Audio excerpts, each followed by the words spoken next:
If you look at the affidavit, you can see I contacted Stanford Police Station. I contacted Houston Police Station. I contacted Immigration. I contacted Asylum Office. What else? I'm asking you when. I'm not asking you who, but specifically when. Like I said, that 2020, somewhere in mid part of 2020, maybe. Okay. So did you share with Detective Half that you had contacted 3 different police departments in Houston, Texas? No, after Detective Half contacted me, so around that time frame, that's the time I actually sent this information and trying to reach the Stanford Investigation Department also. Okay, so it was when Detective Half had reached out to you after receiving messages that you had sent to Kirthana and after receiving the recordings of messages that you left for Binu Monsi, that's when you reached out to 3 different authorities in Texas. Is that accurate? That is correct. Yes.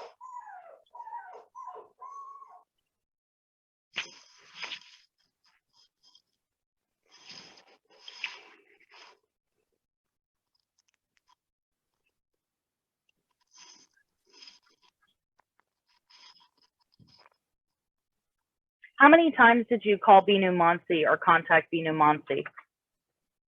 Depends upon how many times she reached me. I have no idea. More than 50? I don't know how many times she reached me. While I was in India for mining business and taking care of mother, she reached me through WhatsApp. She communicated me. She apologized me. She tried to be friendly. She tried to be my, what you call, friend, girlfriend, not as a lover girlfriend, like a friendly type. She tried to extract me, things from me. And Mr. Lawrence, I'm just going to object to your testimony. Do you have a single message from Binu Monsi to you that supports any of your statements? One, a single message. I didn't screenshot things when I. Is that a no? No. Thank you. And specifically with all these multiple communications that you claim that Binu Monsi made to you, you shared all of that information with Detective Half, correct? Whatever I can communicate within my knowledge, within my capacity, I have shared to him. Was that a yes or a no? Yes. And Detective Half doesn't seem to have that in his. Let me ask you this. If Detective Half didn't have a single piece of information that Binu Monsi was contacting you, would that surprise you? I didn't share any kind of screenshots with Detective Half. Okay, thank you. I think that's all I have for this witness. Mr. Tannen?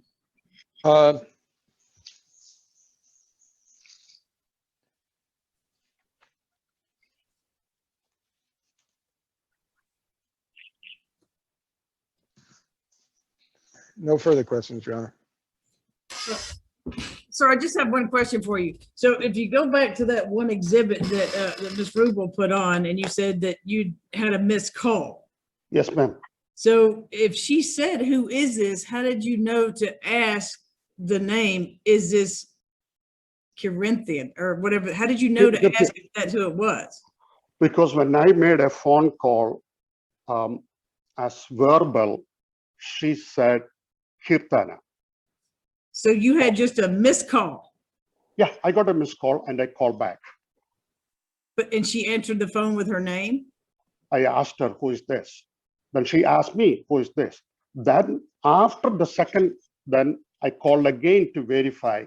And that's the time she recorded or she texted. I don't know what's the message there. Is it a recording or a text message? I don't remember. But that was a text message. That's what I'm saying. When she said, "Who is this?" Yeah, I verified for a record. Is this Kirtana? Probably I did that text message.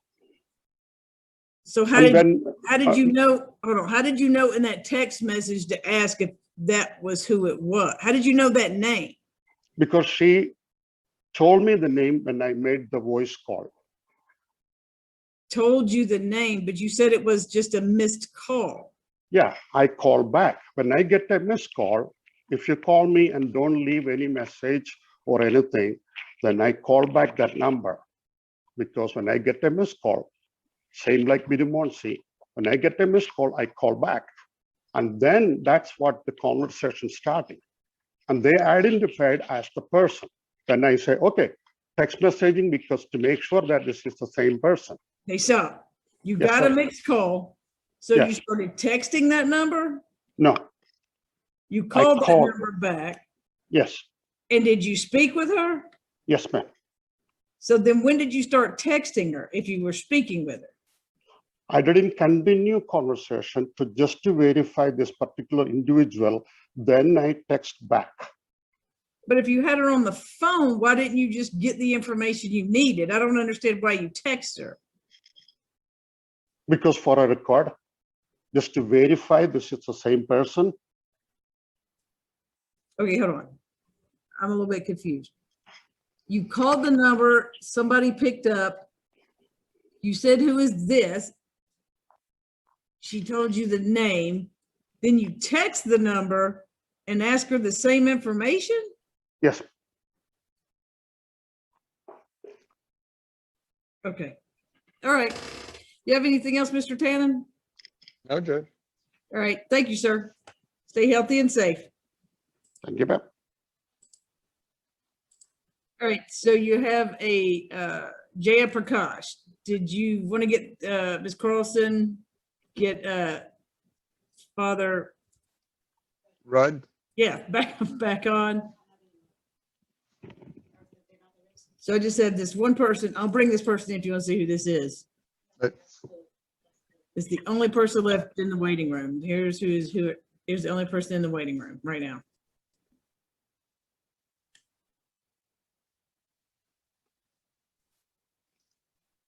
I think that's the attorney.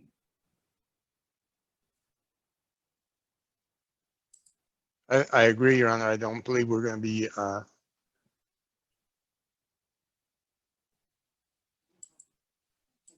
Is that who it is? examining. They don't have audio and they don't have their video on. Is that who that is? Is it the lawyer? Yeah, and we, you know, obviously we're not examining him. Kick him out. That's the waiting room's empty. There's nobody. Okay. Why don't we do, Judge, if I may make a suggestion, since it's noon, why don't we take a break? We'll try to get Father Rod back. If not, then after that, we would be asking for the discussion with the minor children. And we need your guidance on the parameters of that and how to proceed. You said Okay. there were going to be certain limits on it, and yeah, obviously we want to follow the court's direction. Okay. How long does everybody want? Because I don't know if there's like how long, because obviously Miss Phillip. So how long is Miss Phillip going to take? From our perspective, I don't anticipate her taking more than an hour, hour and a half at most. Right. And Ms. And Rubel. I'm trying to be conservative. Right. And Ms. 30 Rubel- minutes. Okay. So we've got the children, maybe Father Rudd and Miss Phillip, and that's it, I'm assuming. Does that sound about right? Seems so, yes, Your Honor. Or is somebody else coming that that was off and got kicked off? No, that's it. Okay, so how long would everybody want for lunch? I don't want to go too long or too short, but I know, like I said, today, this is it. I can do 15 minutes. I can do a half hour, Judge. I think that'll give us a little time to try to help Father Rod get on the phone as well. Okay, 12:30. Thank you. All right, thank you, Your Honor. Okay. All right, Mr. Tannen, you ready? Yes, Your Honor. I'm sorry, Okay. I was That's waiting okay. on you to say something. Oh, that's okay. So would you folks like to go ahead with Ms. Phillip first? How would you like to approach this? Judge, I'm really up to you whether you want to go with the kids first. Ms. Get Rubel, that down. do you have any, Open. do you have any preference? I don't have a preference as far as the children versus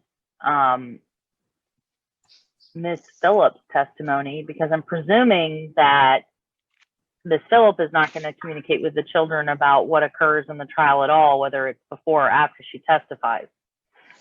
My concern is that I would hope the children aren't watching the proceedings, you know, after. If they testify first, then they can theoretically watch the proceedings because they're no longer sequestered. Not that the court's going to have much control over that. The only issue I come back to with the children testifying is just that what information specifically are they going to proffer related to the modification of child support, the contempt filed by Ms. John. One was like for failure to pay child support, which I believe has been resolved, but is still pending before the court. And then the new contempt for an orthodontia bill. I'm just trying to, what specific information is relevant for these children to testify to in this proceeding? In this proceeding, the information that is relevant pertains to their desires for visitation and the reasons underlying that, the factual reasons, not I like mommy more, I like daddy more. Okay. And given their ages, that seems to me relevant. Additionally, excuse me, I'm sorry. With respect to modification of child support, the only thing that I'm going to be seeking that they testify to is to, not as to dollar amounts, of course, but to the duration and level of their involvement in the activities and the parents' participation in each. My response to that is this is a modification of visitation for parenting time, but children, once they reach the age of 14, the legal standard is that at 14, they can select a parent they primarily want to live with, and that is a factor for the court. There is no custody statute that permits any child of any age to dictate what parenting time they will have with another parent and why they might want that. That is not a relevant factor, a legal factor at all for the court to consider. And so I do not believe it's relevant. And I believe that Ms. Phillips can testify as to what her children participate in or not as far as activities. We don't need that information from the children. Judge, I don't want to hamstring the kids. I believe that there have been IC8 entered plenty of times, at least when the kids are these ages, which are more advanced, one's almost 18, that the kids get a lot of latitude in their visitation rights and abilities to terminate or limit or whatever. Let them speak to you. You can take it for what it's worth, give it the weight that you believe, and make your ruling. As to their activities, I think that it's important if we're going to assess or potentially assess funds for use in that regard, that you understand their level of activity in them. That's all I'm saying. I think entitling these children to feel like that their opinion related to anything matters as far as whether they participate in extracurricular activities or whether they can dictate what time they have with their dad. I think in of itself, involving them in this proceeding and mom involving them in this proceeding is the problem. Well, we didn't involve them actually, Charlotte. You subpoenaed them. So they're here pursuant to your subpoena.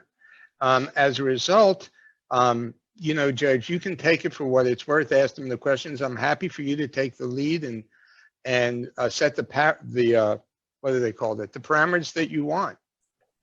In fact, in my conversations with the children, the only things that I have said are, A, do not watch this on YouTube. Do not listen in. Do not discuss with mama. I've also told mama that any number of times. B, tell the truth. C, explain your reasons that you want certain visitation or parenting time or whatever. Just do that. That's all you got to do. And Judge, if you want to take the lead on it, go for it. Excuse me. Brief response. The children were subpoenaed because Mr. Tannen and his office would not agree to admit into evidence the recordings of the children that have already been proffered, have already been admitted at this point. So the question was, are you going to agree to admit these into evidence, these two recordings? The answer was no. Then you're leaving us no choice than to subpoena the children so they can be admitted into evidence. I've asked them to agree to those 2 exhibits repeatedly and they refused. So to say that I tried to involve them, I didn't. I'm not trying to. I'm trying to limit their involvement as much as possible. And again, I didn't call them as a witness. Are you still objecting to the email? I mean, to the videos, the recordings? No, Your Honor. They've been admitted. But I think that the kids have the right per statute to express where they want to live or with whom they want to live. I'm sorry. But So that's not questioned here. There's nothing about changing. The only thing at question up here is who's going to make a final decision with mental health. And I don't think that they get to pick who's going to make choices on who makes the final decision on their mental health. there's a difference though between the 2 parenting plans, which you've not seen. One of them wants, Mr. John wants overnights, and Ms. Phillip does not want to have overnights. I mean, there's some other, minor things, but that's the big issue. And I think that the girls' preferences should be at least considered by the court.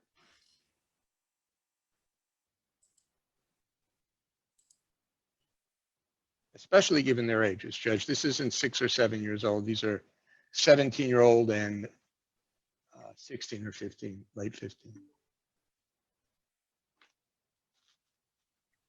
I'll tell you what, then let's go ahead and hear from Ms. Phillip. You know what?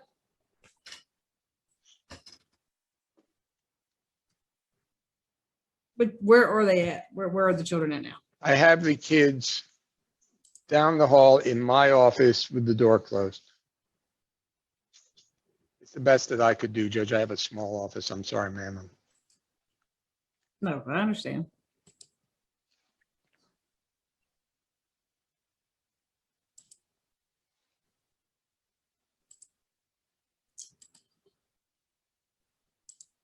Oh, you want me to talk to them privately? I'm fine with that, Judge. Absolutely fine with that. Off the, You okay with that, Ms. Rubel? and Because I'm going to limit the question. I'm going to limit the questions. okay. Give me 1 second, Your Honor. And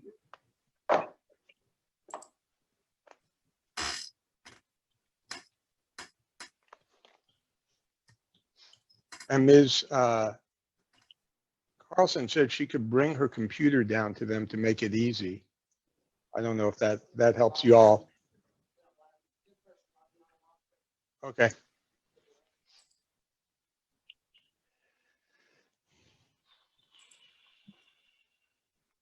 Or if what the 2 of you want, I'll let you send me a couple of questions to ask them. If you have specific questions, and I can ask them. Sorry.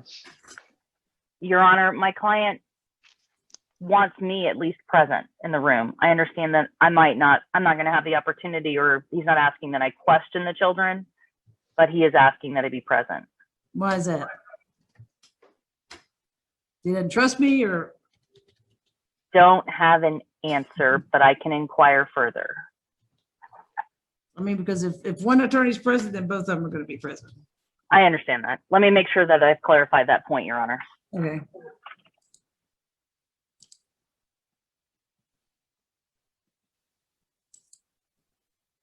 My client's agreeable for you to talk to the children without us present. All right, Mr. Tannen and Ms. Rubel, if you have specific questions that you would like for me to ask, please feel free to just send me a couple of, just questions that you want specifically for me to ask. And do you want the court reporter to be with me? Judge, I'm ambivalent. This is stressful enough for the kids. If the kids just want to speak to you and you want to get a sense of it, I'd almost rather keep the court reporter out of it. I trust your discretion, and what it is, it is. All right. I'm agreeable to that, Your Honor, with no court reporter present. All right. So if you Are we emailing questions to the court? Do you want to email me a few questions? Anybody have a couple of questions they want me to ask specifically? Sure. Judge, may I get your email address, please, ma'am? Sure. Not live on YouTube. Oh, okay. I will email both of you right now. Thank you, ma'am. Yeah, can you imagine the emails I will get? Love your hair. Tell me, darling, whether you get it done. Yeah, they'd probably be much, much further than. Okay, so let me email that. There you go.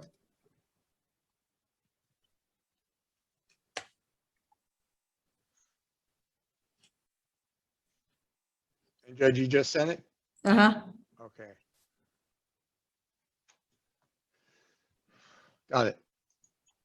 And for the record, I see that Ms. Sanders resent the her bill, and I forwarded it too to make sure everybody got it. Ms. Rubel got it, but I know you said you didn't get it, Mr. Tannen, so I did resend it to you. Thank you, ma'am. Yeah. Okay. And I have confirmation of payment from my client. It's already been Okay. paid. All right. Fine.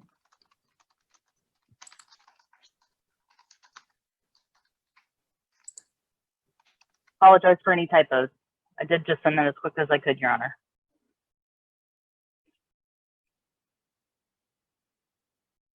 I copied Mr. Tannen and Ms. Carlson on it, and it's just for consideration for the court. I tried to, if there were follow-ups, I know you can choose what's appropriate.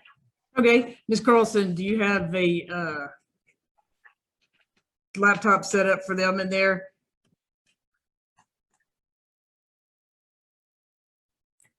Yes, Your Honor, you ready? Yes, ma'am.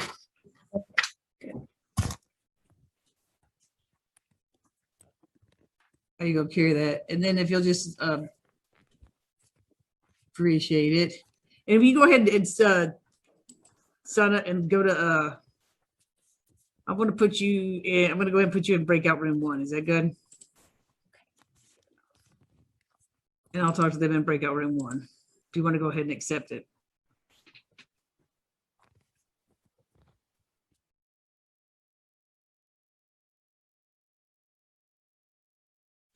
All right, I'll be back in a few minutes.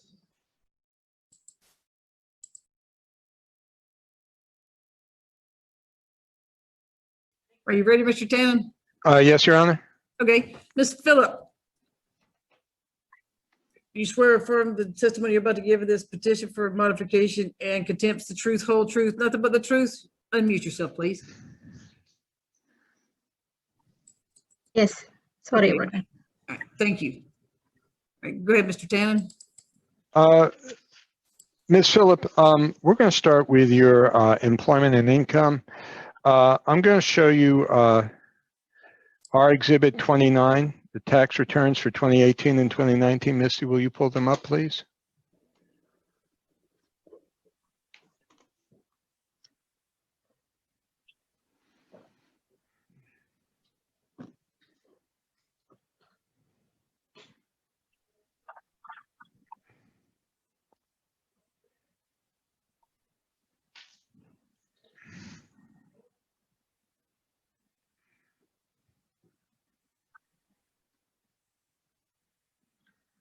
It's exhibit, they reversed the order, so it's Exhibit 29. Oops. There you go. Okay.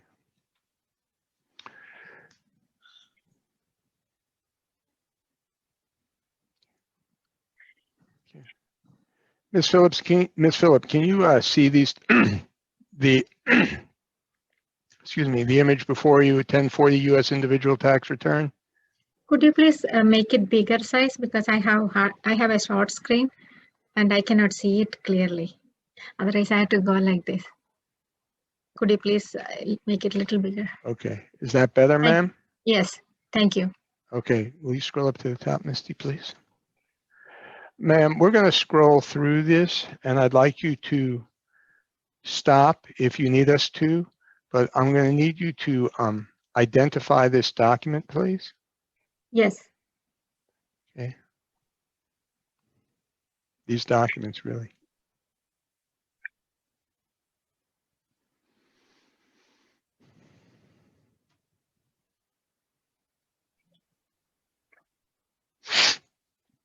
Excuse me.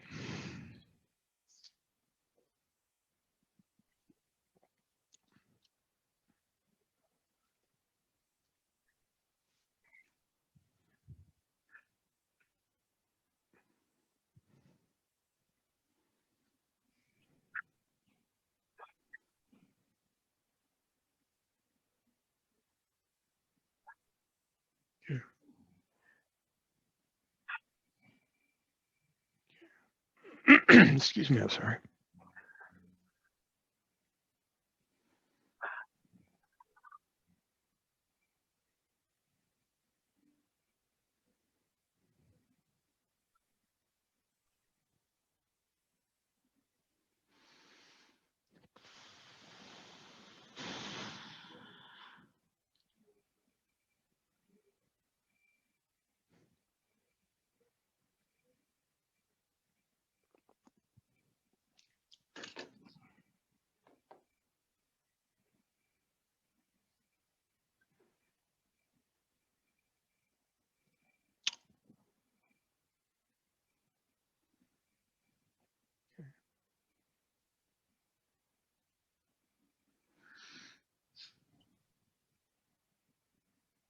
Okay. Ms. Phillip, do you need us to scroll back through anything or have you review anything again? No, I don't need to review anything. Okay. Do you recognize these documents? Yes, And are these copies of your 2018 and 2019 tax returns? yes, And are they true and correct copies of what you had Yes. filed? yes, Move to admit as petition respondents exhibit 29, Your Honor. No objection. It's admitted. Going back to the first page, Misty, if you would, please. Of your 2018 tax return, going to line 6. Will you please read the amount of your total income? 17518. Oh, 65049. Sorry about that. And was that the amount that you claim to have earned during 2018 for that Yes, year? yes, And during that period of time, who was your employer? Kenco. And do you recall during that? Okay. And then moving on to Misty, can you turn to the first page of the 2019 tax return, please?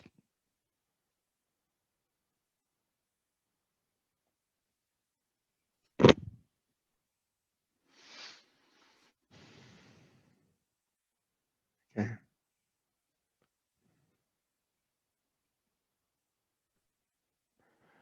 And ma'am, going to line 7B, can you tell me what your total income was for 2019?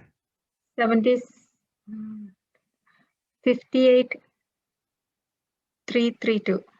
No, ma'am, I'm saying 8B, your total income for that year, your adjusted gross.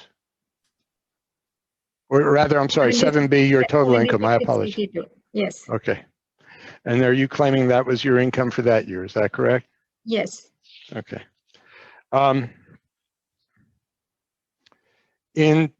Who was your employer during that year? 2019, right? Yes, ma'am. Kenco. And did the amounts that were reported for 2018 and 2019 include any bonus income that you may have earned? Yes, Was there any bonus income that you earned in either year? very little amount. It is like a maximum bonus we could get was 5,000 and we never used to get 5,000. And I got only 2,000 or 1,000, something related to that. But whatever it was, you're saying was in the Yes. reported. Yes, Okay. Ma'am, did you continue working for Kenco in 2020? I continued working until May 7th. And what happened at that time, ma'am? Due to COVID, there was a position elimination, so I lost the job. And until that time, from April, until that time for 2020, do you recall what your salary was? Yes, it is about the same, but I can you please pull my pay stub? I can refer to my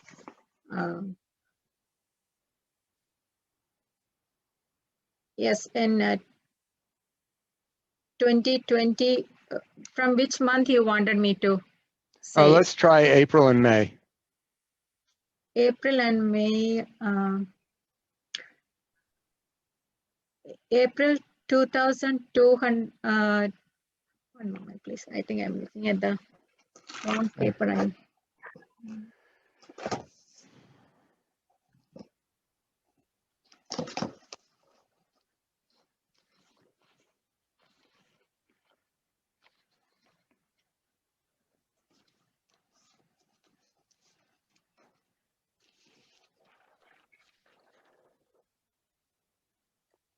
April 2000,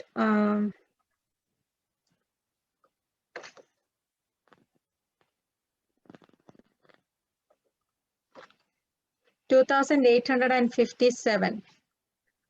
Okay. And ma'am, was that for 2 weeks or a month? That is for 2 weeks. I'm sorry. No, that was for the, no, I think I'm giving you the wrong number. That is for a 15 days period. Okay. 15 to April 15 to 30th, 2857. And May, Ma'am, let me, I'm still in April. Uh-huh. Was that were you paid that amount twice a month in January, February, March, and April? yes, So if we multiplied that by 2, and of course my calculator just disappeared, your income was about gross income was about $5,700. Is that right? yes. What happened in May? Do you recall? Yes, May 7th, I lost the job. After that, I was paid by my remaining days of leave. They pay me some money, like maybe 5 days of leaves money, and then the severance pay. And how much do you recall how much you made between May 1 and 15, what your paycheck then was? 2831.62. And tell me about your severance package. How was that made? What did you receive in severance? It was not given as a lump sum amount. It was split into like a bi-weekly pays, and it was all together around 10,000 something. And I have provided that if you could pull that up, I can verify that one. I don't by heart that number, but that was in the pay stub, subsequent pay stub later paid on. Okay. So you received about $10,000, is that correct, from the period of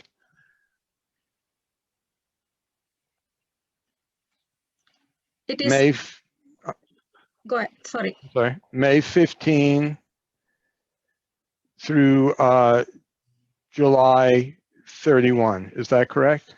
It is approximately 10,000 to 11,000. Okay. And if you could pull that up, I could verify that severance package, or I can pull that. Now, did you earn any income in August?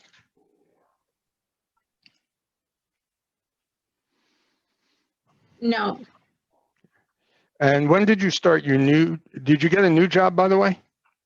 yes, I got a new job on September 14th. And who did you get the new job? Who's your new employer? Intercontinental Exchange. It is called ICE. ICE? Yes, Like the, okay. it is called Intercontinental Exchange.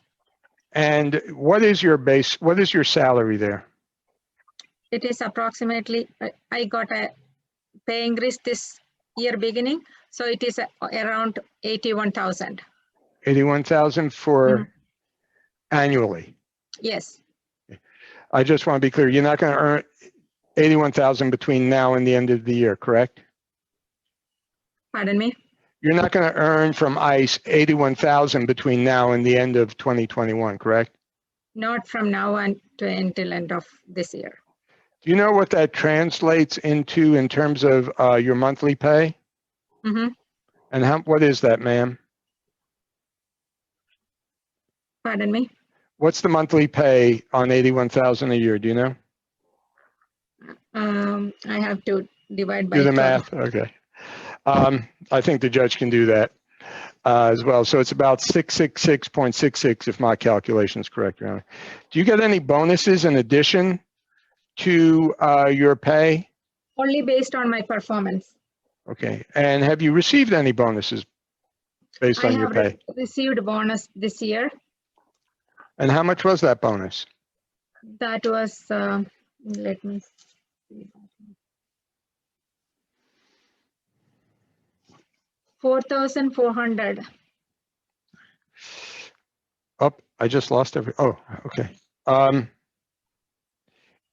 Do you know if you'll be getting any more bonuses this year? No, I don't get any more bonuses. And I'm going to object to the best evidence because I specifically asked for Ms. Phillips' bonus compensation and other terms of employment with her new employer and did never receive any of that documentation whatsoever in writing. Additionally, there's an order on the discovery dispute for her to provide that information, and she has yet to provide me a single document on it. the documentation was provided on the April 15th, 5 days in advance. This was not subject to the order because Ms. Phillip did not have the employment at the time of the order. In fact, it was produced by virtue of supplementation because she got the job in September and then she provided it in the April 15 order, which for some reason, and please God, don't ask me because I'm not the fellow that answer. Nobody seems to be able to open at this point. Okay, let me just make sure I understand. You're saying that the order on the discovery dispute that the court specified for Ms. Phillip to provide all documentation of her new employment, including compensation, pay stubs, pay structure. That order was entered for her to provide those documents on April 7th. Your response is that she couldn't provide them because she didn't get the job until September of 2020? That is correct. She did not have the pay stubs at that time. She provided what she had and what she could provide at that time. And when she got the new job, she had it and then provided those in a timely fashion as supplementation. Okay, do you know specifically, because Mr. Tannen, I don't think I've still gotten any of her employment bonus pay structure at all from her new employer. Do you I don't know like what that is? Where's that document? What? I honestly don't have that information, and I don't know if Ms. Phillip has that. May I mean, it's the only report. I'm sorry. The only things that we have are in the pay stubs that were provided on the 15th pursuant to the. I'm sorry, Ms. Phillip. Okay. Okay, so you're telling me that there's no documentation of what her bonus compensation is? Not that I In have. terms of employment, even though she just testified that she received a bonus in 2021? I don't have anything, and nothing has been produced to us regarding bonus documentation. And the terms of employment are the paychecks that we have, and we were produced to you on April 15th. That's it. May I speak? No. Your Honor, the best evidence is her actual documentation of her compensation with her employer, which apparently has not been provided to her attorney, even though the court has ordered that she provide it.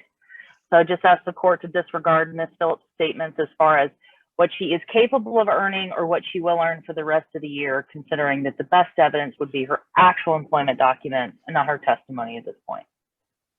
Mr. Tannen, it was ordered to turn it over and you've had plenty of time to supplement it. It was actually a couple of weeks in between our last hearing and now why hasn't she turned anything over as far as the contract or anything about her new job since she's had it?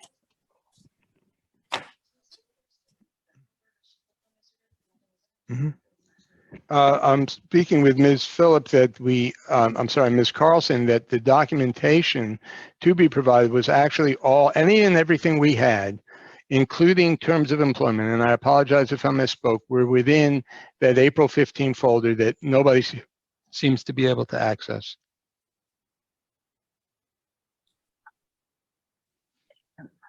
Yeah, I have a screenshot. Actually, I'm going to go back to that because Allie was able to pull we took a screenshot when we opened the folder to show what was in it. Okay. Let me point to where she sent that to me. That wasn't, I don't have that information. And if it wasn't there, I would ask that Ms. Phillip provide it again. We're happy to provide it again, Judge. I mean, Okay, well, let's get some documents going then. okay. Judge, I'm going to just click off for 1 second to walk down. Well, Ms. Phillip, Yes, can you please provide those documents, email them to me immediately again, okay? And then I will spread them out. yes. Well, if she's emailed them, you should probably already have it somewhere since you've scanned them and sent them, don't you? No, they were provided, we got a link to it's called a Google Drive, Google Share on the 15th, and we forwarded that Google Share on to Ms. Immediately on because we wanted to make the time deadline to Ms. Rubel. When we've gone back, we haven't been able to access it either. So I'm just asking Ms. Phillip to resend it. Okay, so you didn't even keep a copy for your records. Okay, We got it like that and sent it on. I mean, yeah, okay, forwarded it on. I apologize. Okay. all right. Okay. Get it again. Somebody needs to look at documents. So Ms. Well, hold on, Mr. Tannen, because you're okay. asking questions blindly. You don't even know. You're asking questions that you don't even know the answer to. Well, Judge, Ms. Phillip had provided certain of the documentation and pay stubs previously, but we had relied on the summary that she had provided, so we can just verify this. The earlier documents we certainly have. But I just need the opportunity to cross-examine her on it. And I understand that might be information that you have, Mr. Tannen, but if I don't have it, I can't. I understand that we're going to get it to you immediately, and fortunately, these are not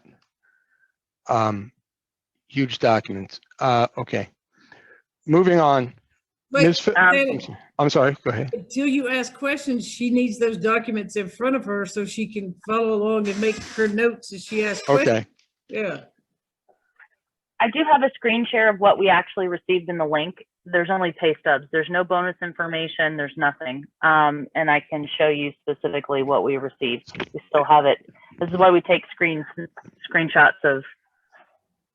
so we have the, I guess, the pay That stubs. was The only the pay thing, stubs. That's what you Right. provided to me. And then there were some older pay stubs, but there was Right. nothing. It was a financial affidavit and some tuition.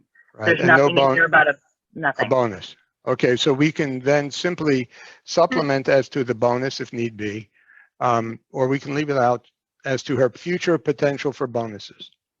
In that document Ms. Rubel showed, in that the bonus pay stub was there.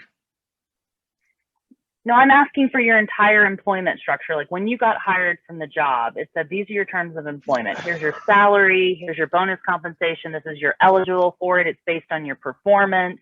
Whatever those terms were, we're going to reimburse you for your cell phone. We're going to pay your travel expenses, that type of information that was in that court order. Those are the documents that I needed.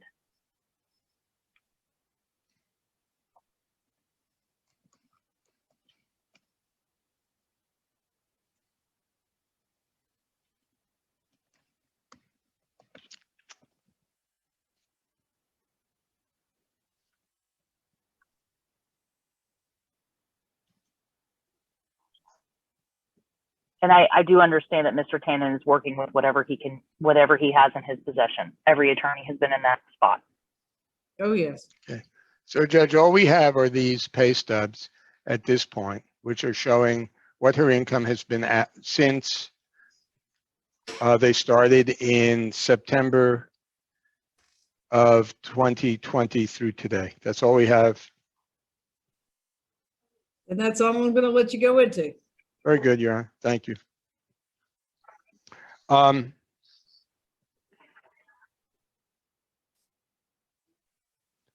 Okay. Excuse me. Going to your exhibit 24. Our exhibit 24. Could you I'm gonna please show- give me a minute to forward that to I'm us? sorry, Ms. Phillip, no idea what you just said. What did you just say, Ms. Phillip? Can I take a minute to forward that to him? No, Oh, you don't need that? nope, we're not using it. It's not included today. It's Okay. to be excluded. Let me go to exhibit number 24, Misty, please. Can you bring that up? She's got something up there. It's a page. Yeah, I'm changing it.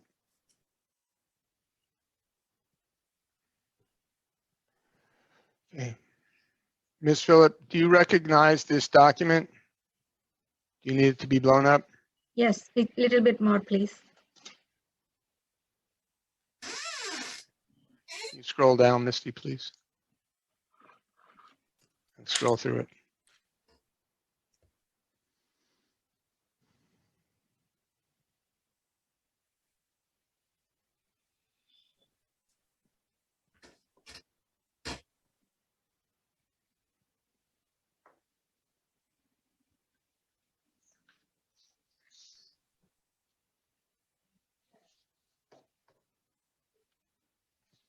Okay.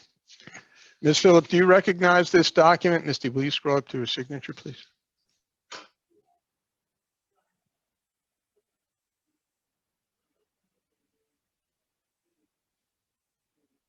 Ms. Phillip, is that your signature? Yes, And did you sign this document on or about April 19, 2020, April 9, do you recall signing this document? yes, April 2021. I think the date is wrong. Yeah, Miss Julia had a little senior moment there. Going back up to the top, Misty, will you scroll back up to the top, please?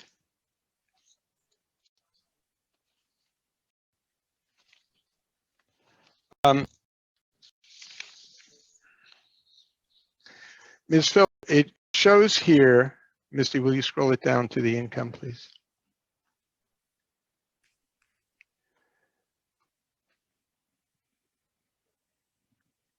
Keep scrolling. Oh, is it frozen? Okay. Go back up. Just to gross income.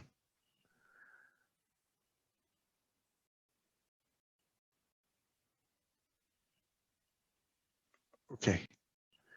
Let me scroll back up.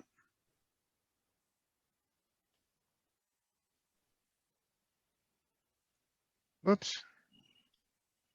Come on.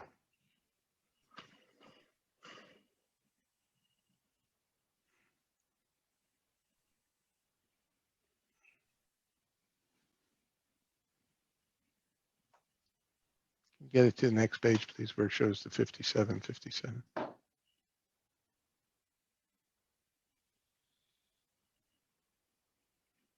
Okay. Ms. Phillip, you put on here, is this the domestic relations financial affidavit that you provided to us and the opposing party? Yes, Okay. And to your knowledge, is it true and correct? yes, Okay. Move to admit, Your Honor, as defendant before. No I don't- objection. It's admitted. Ms. Phillip, we're going to go down to line 3A. And do you see line 3A, ma'am?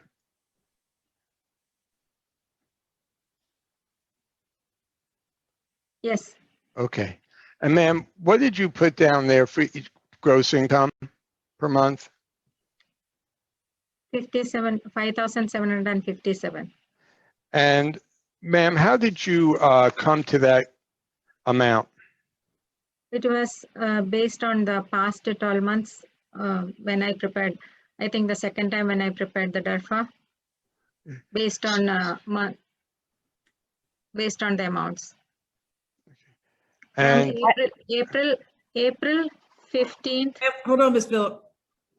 pardon, You have to repeat what you said. You said you came up with this amount based on, April 15th of 2020 to April second week of 14th or 13th of payment. So Of- past 12 months, so for the past- 2021, okay, 2020 to 2021, of April. from April to April. Okay, And that includes the bonus also. The amount that you said you're making on average or know you'll make is about 81,000, correct? Yes, And this amount is a little less. Why, if you broke it down on a monthly basis, why is this amount a little less? because I didn't have this pay when I was employed last year, and also I didn't have any payment in August and September in any form of employment. Only that severance was there during that jobless time. So that So- was I'm sorry, man, I thought you were done. I didn't mean to interrupt your answer. Do you have anything else to add on that? from April 15th of 2020 to April 15th of 2021, whatever amounts I received in the form of severance, in the form of bonus, I included and I calculated the total salary and then put that amount here. So this would be the one end of what you believe your gross income would be, correct? Yes. The lower end. Lower end, and- yes. At the higher end, it would be what, at the 80,000 or more? 80,000 or, and if any bonus next year, not this year, I don't get any bonus. Yeah, 81,000. Objection. I'm going to object to the witness testifying as to what her income, bonus income could be this year or next year. Not, Mr. Tannen, that's sustained. I said we weren't going to go into that. She didn't. I'm not, admit that. I Okay. didn't go on. Ms. Phillip, do not testify to any bonus structure or anything else. You didn't turn those documents over in time. I put the pay stub, ma'am. Nope. Don't talk about a bonus structure to this new job. You didn't turn the documents over in time. Let's move on. Ms. Phillip, do you know anybody named Sabu? No, Are you married? no, Have you ever had a secret ceremonial marriage with anyone? no, Have you lived with anyone since your divorce from Mr. John? only with my kids.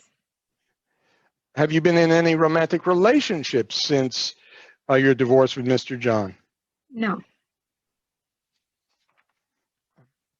Have you ever vacationed with someone named Sabu? no,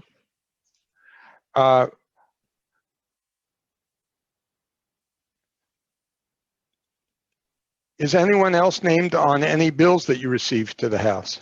no, Does anyone else other than you and the girls get mail at your house? no, To your knowledge, does anyone other than you and the minor children list or name your home as his or her residence? no, Were you in Texas between 2018 and 2020? no. When was the last time, if ever, you were in Texas? I went to Texas in 2015 for Kids International National Debate Tournament, and I was a judge also for them and the tournament because I will get that. No, I will get help them. So I was there with the team Ivy Bridge. I was there as a judge also, and I came back within 3 days. I stayed with those Ivy Bridge people where they booked up. Excuse That me. is in 2015 before our divorce. Are you religious? Yes, I go to church. I take care of, I work in voluntary things in St. Benedict Church here, Johns Creek, and I work as a Eucharistic minister who takes the Eucharist to the homebound people who are very old, and 1 or 2 people I take every weekend, every other weekend, mostly 2 weekends I volunteer there. And I also participate in soup kitchen for the next to the court office. Opposite to that, there is a church and there is a soup kitchen where poor people come.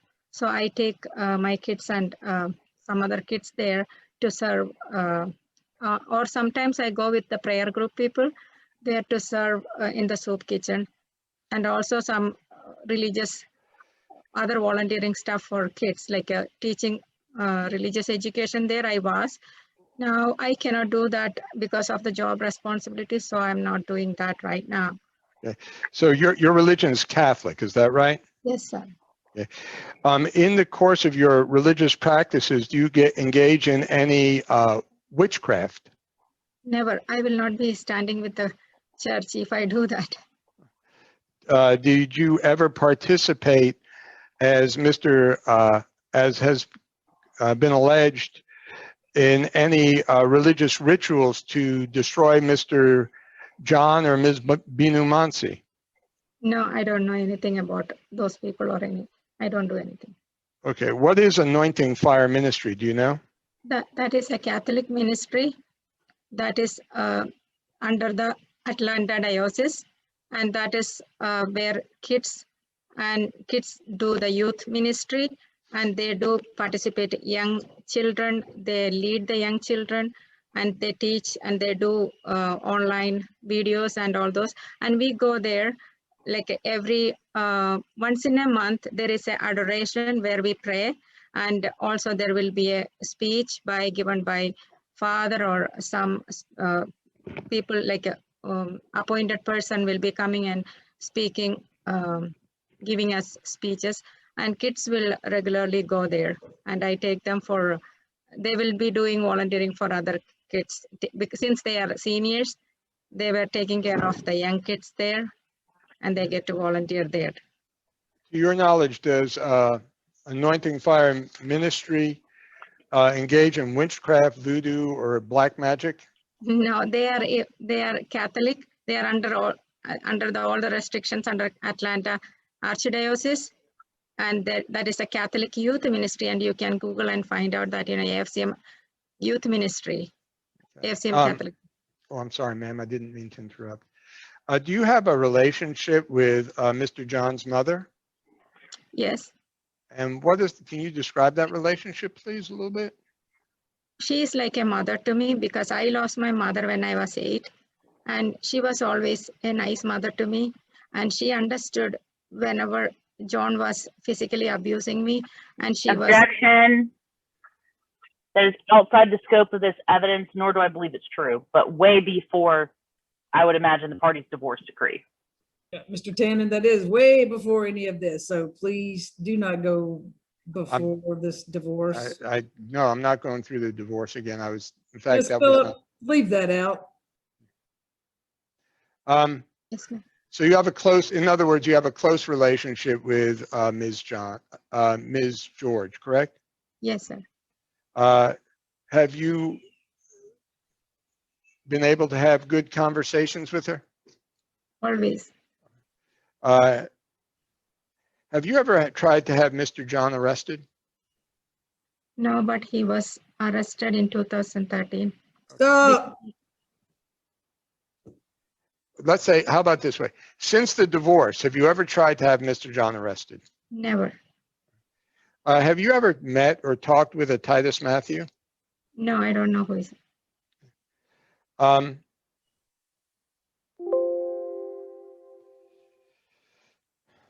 Did you ever formulate plans with a Sabu and your brother to destroy a flat in Saudi Arabia? No, sir, I don't know anything about any flat or anybody's flat in Saudi Arabia. I never visited Saudi Arabia. Have you taken any actions at all to interfere with any marriage between, or potential marriage between Binu Mansi and Mr. John? No, I didn't even know that there is, unless I get all this case and all this discovery and all he was sending, instead of discovery documents, I got so many other things which I never seen. I was seeing that first time, and it was with a sexual intercourse with somebody and all those bad things. Then only I started understanding what is this. And I think towards the end of this trial only, I got to know all these stories, what is how it is connecting to, and I could figure it out. And I heard Detective Huff's testimony also.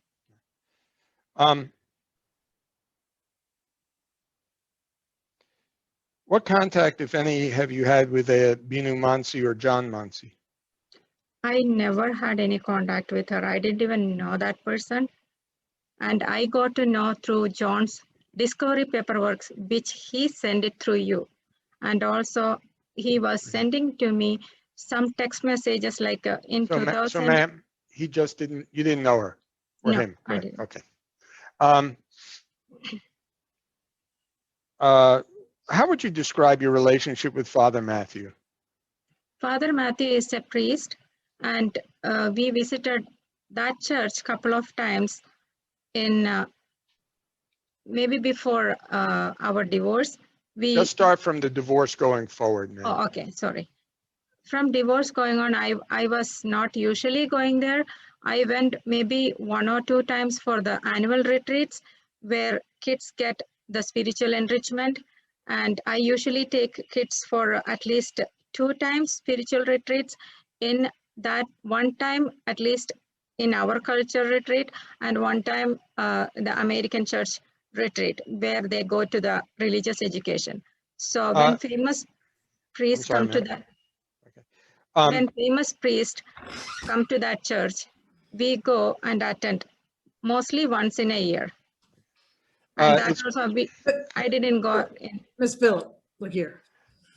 Just like I told Mr. John, when somebody asks you what time it is, tell them what time it is. Don't tell them how to build the clock. I'm Listen sorry, to ma'am. the question, respond to the answer, okay? Yes, ma'am. Yes. You're drifting way well. Let me ask you a quick, let me clarify something.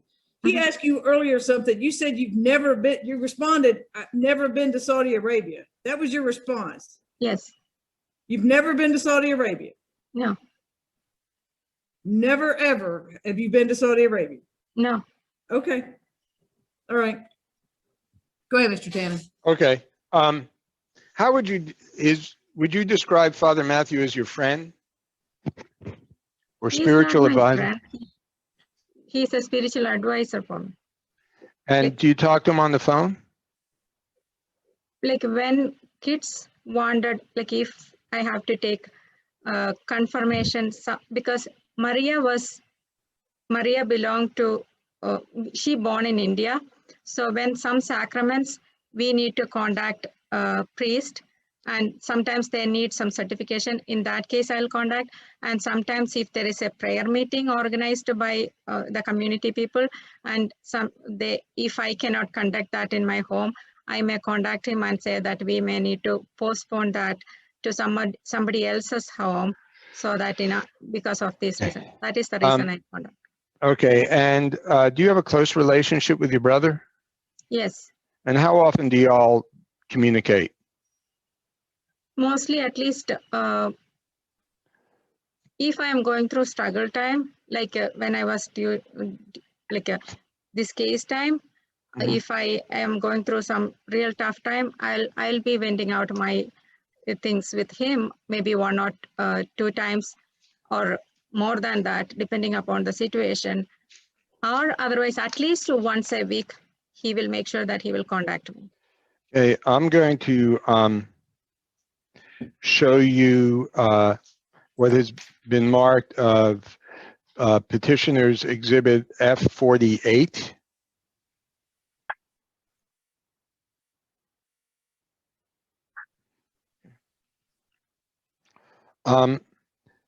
Wait a second, where did this come from? Oh, ours, okay. Yes, ma'am. Going down to findings number 2, can you see that and the highlighted numbers? Yes. Okay. Can you please tell me your telephone number?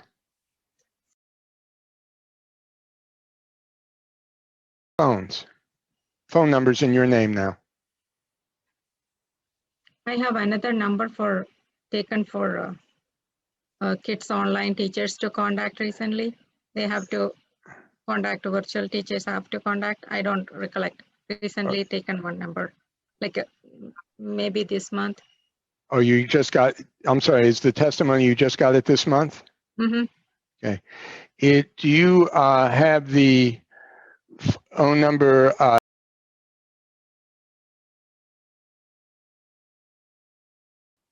Is that your phone number? No.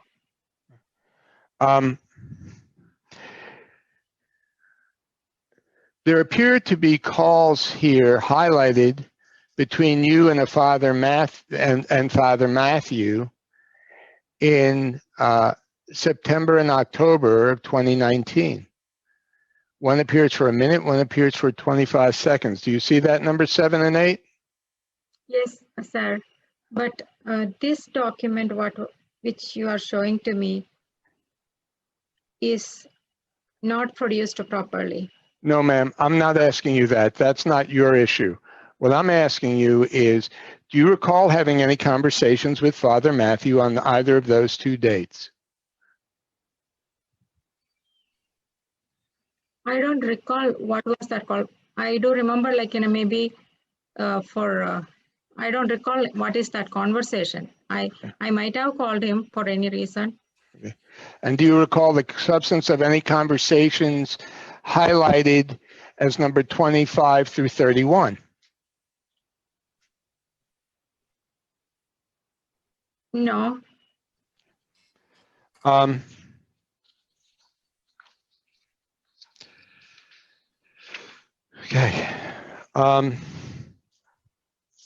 Let's then go to exhibit petition. I'm sorry, ma'am. Ms. Phillips, don't say anything unless there's a question posed, and there's no question. Go ahead, Mr. Tannen. Thank you, ma'am. Thank you, Judge. Let's go now to petitioner's exhibit F17.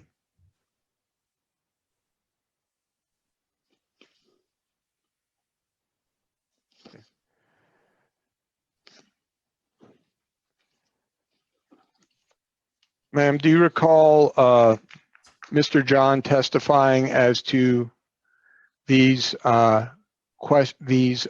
charges? Yes. Okay. Ma'am, do you recognize any of these charges? I recognize the charges. Okay. Can you please then explain the charge for the charges going down in a short fashion? Yes. Okay. The first transaction is usimmigration.com. That was the passport application I have given and the payment I have made for Julia, which was, the affidavit was given by, the authorization was given by Mr. John. Okay. And okay. The second one is Marathon Patrol, Lake City, Florida. Mm-hmm. Is the one I went with my kids. No, Miss Phillips. Got gas in Florida. Got it. Next. Okay. That one is the vacation. I went vacation trip from 27 to 20, 27, 28, and 29. I was in Florida with my 2 kids. And the okay. next one. And would that also just cover the 30th? Okay. And then KFC is the place where we eat. Right. We took some food. And the next one, 2930 is the place, 29 Newport Hospitality. That is the hotel where I stayed. And Elite parking is when I came back to Atlanta, I parked in the soup kitchen I was volunteering there. So I parked my car over there. So now, that is tell me, I'm sorry, tell me about the charges very summarily. Quick. Did you take a vacation in June of 2018? June of 2018, I don't take any vacation. Okay. What does that charge relate to? What do the charges in 2018 relate to like that? That is my brother. I booked hotels, those 2 bookings for my brother, and that was canceled. That's CCI hotel. And next one was actually, I rebooked for him where he landed first time. Okay. And the Cox and Kings passport above that is for Maria's passport. I did the payment. Okay. for Indian passport processing place. And then Vesta AT&T prepaid is my hotspot. I take it for kids to connect to for when they go for debate.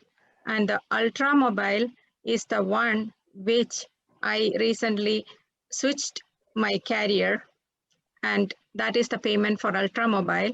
And USCS N400 to 1010, that was the payment I made for my naturalization with the United States. And AT&T payment is again the prepaid payment. AT&T payment is my home internet Wi-Fi payment, $40.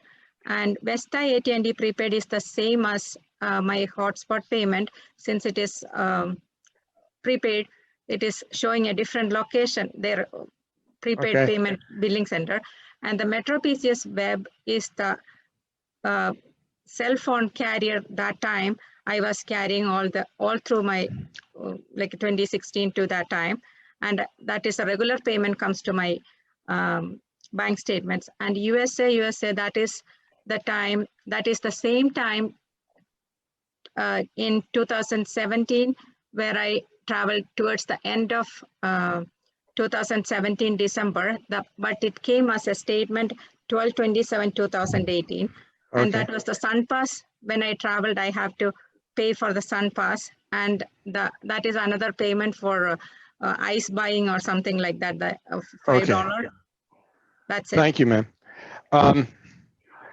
Let's go then now to the issue of the rings. Tell me your understanding of what the rings that you were supposed to return.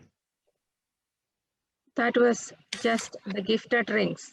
Mhm. And were the rings supposed to be gold rings? No, Were the rings supposed to be the wedding rings? no, Did you return the rings, 8 rings? yes, sir. And did you return the rings by the deadline required by the court? Yes, sir. I'm going to show you what's to be put up as defendant exhibit number 4, the receipt for the rings. Okay, do you recognize this document, ma'am? That's not the receipt. You're showing us the cross-examination. What am I showing? Cross-examination. Oh, sorry. It's Misty's handling it. Don't blame it on Miss Carlson. Judge, look at my hands. I was just Okay. trying to tell you why you needed to take it down. Okay. Well, there goes that bonus. Okay. So, ma'am, I'm going to show you what has been marked as Exhibit 4. Defendant's Exhibit 4. Do you recognize this document? Yes. And how did you come into possession of this document? This one, I personally went and delivered to Mike Sosi's office to make sure that I delivered it on time, because I don't want to rely on any other mode. If I send it, it can come back and say that I didn't deliver it. If I give it to my attorney's office, he may not promptly deliver it. So I personally went there to their office and make sure that they will look at that and they will verify and sign it. And that's why I got the sign. And did you see this Kathy, whoever, Yes. sign it? And did Yes. she sign it at Mr. Soucy's office? Yes. And to your understanding, was Ms. Kathy an employee of Mr. Soucy? Yes. I have no objection to the exhibit if you want to tender it. Good. Okay, we tender it. It's admitted. Thank you.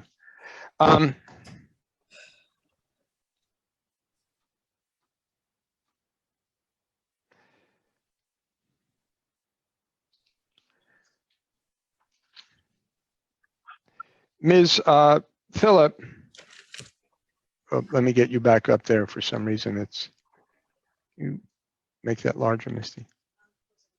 Okay. Okay, thank you. Ms. Phillip, you heard Ms. Rubel question about the $1,500 a month alimony payment, correct? Yes. Okay.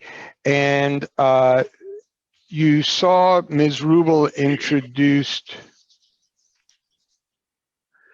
I don't know, the exhibit wasn't labeled, but it was my email to Mr. John. I don't know the number because it didn't appear on Ms. Rubel's listing. My email to Mr. John regarding alimony and payments.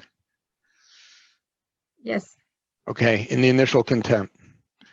And let's pull that up, Misty, would you please?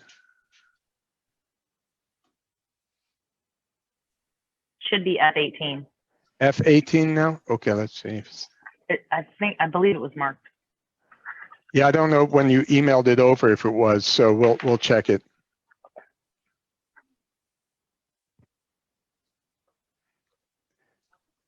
Okay, are you getting it? Okay.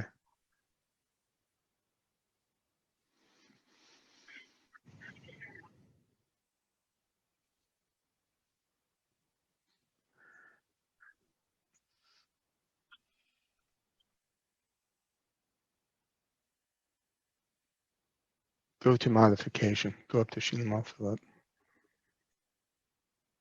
Go to modification. Go to trial exit. Got it? Always happy to be of help.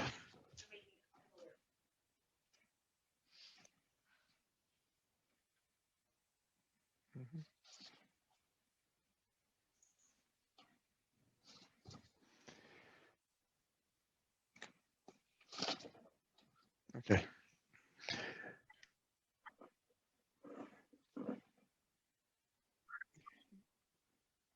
All right. Ms. Phillip, do you recall seeing this email? Could you please make it a little bigger? Sure. With no hands. Okay. Ms. Phillip, do you recall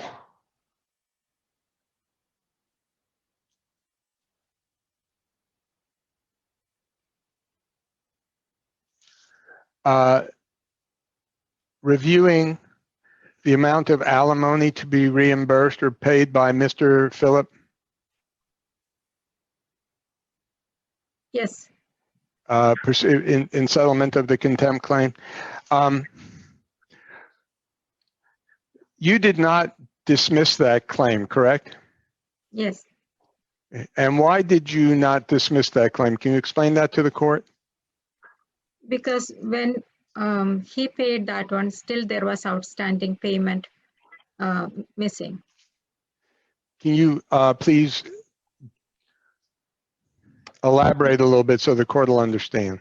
Yes, there was from the beginning of payment, he was missing payments on child support, and it was together payment, child support and alimony. So we could not differentiate it. So I didn't want to overstate anything as alimony or child support.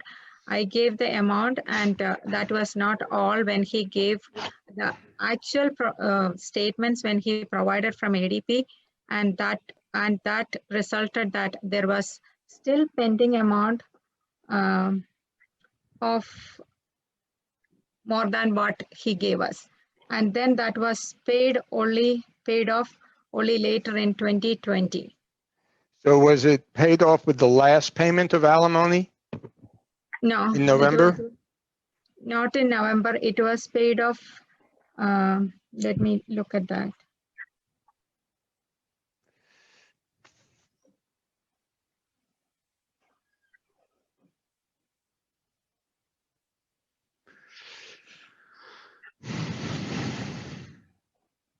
I think after the November payment, by December payment of 2020. So I'm trying to understand and explain. So are you saying that he kept his payments current, but there was a continuing arrear? Yes, continuing arrear. This was not included with there was another payment pending, like a medical payment, not medical, the dental reimbursements, orthodontic treatment reimbursement, that was not included in the payoff. Right. What I meant earlier. That was still outstanding. But I that did not didn't, see. This is only, I'm talking about the child support and the alimony. But the reimbursement money, I did not include as in this settlement. I meant like a 2020, I got all the settlement because there was another contempt I had to file in okay. 2020. Let me go through this. With respect to the alimony, Mhm. you did not dismiss the claim in December of 2019, correct? No, Okay. And what was the reason for that? because there was still outstanding payment. For alimony, Yes. not Not only reimbursement. alimony, like alimony little bit, like he was saying that from the payment, first payment was made Oh, from, Ms. Phillip, I don't care what he said. I do not care. You need to focus. You said he still owed outstanding alimony. How much alimony other than what he paid did he owe and from when? That's what I want to know. I don't care what he said. Why didn't you dismiss it when you got this money? because when it was paid, we could not differentiate, like, because there was a child support payment pending. No. This was outstanding alimony. He paid it. You said he owed more alimony. Yes, Why? because 15 days of payment was not calculated by him into this. Yep. This, okay, never mind. Go ahead, Mr. Tannen. Mr. Tannen, good luck. Get through it as quickly as you can. I'm trying, Judge. She's understanding. Yes. And then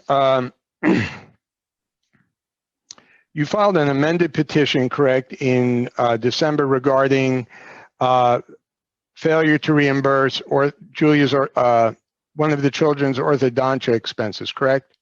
Yes, And I'm going to show you defendants 19.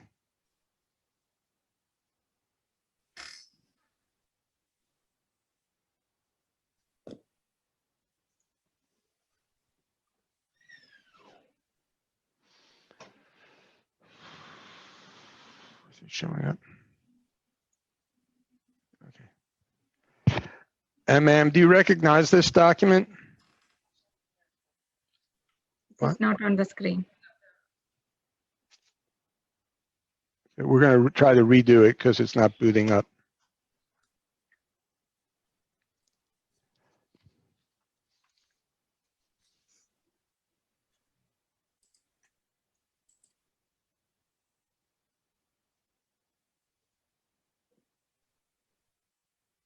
Is it appearing now? Yes, Okay. Ma'am, we're going to scroll through this. Misty, will you scroll through it rather quickly and say, ma'am, do you recognize these documents? yes. Okay. And what is this document? That is the document which I got when that is the payment I made for the orthodontic treatment for Julia. And did you, when did you incur this payment, ma'am? Scroll it down. The same date, which is shown on the date 8/27/2020. Okay. And did you provide Mr. John with a copy of this receipt?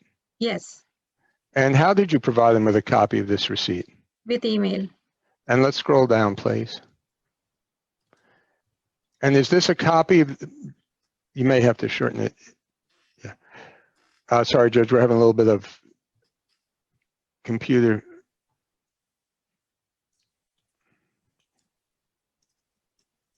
Okay, can you scroll down to the email, please? Thank you.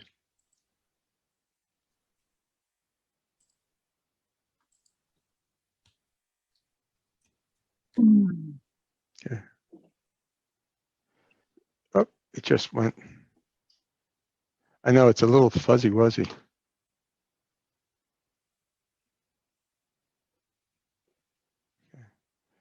And is this a copy of the email that you sent him, ma'am? Yes, And you sent it on the same day that you incurred the bill, is that right? yes. Object leading. Okay. Looking at this email, do you know when you sent the email? August 27, 2020. And based on your prior testimony, that's the same day you incurred the bill, right? Yes, And the email address that you use for Mr. John, is that the email address you usually used in your communications? yes, And did Mr. John pay the bill within the time period required or reimburse you your portion? no, Did you ever follow up with him regarding payment of this bill? yes. And how did you do so, ma'am? Usually I will be sending email.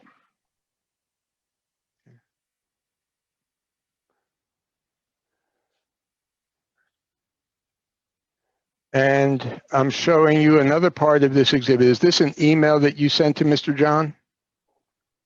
Can you please make it a little bigger? Misty, can you do that, please? Mr. Tannen, are you trying to tender this all as one exhibit?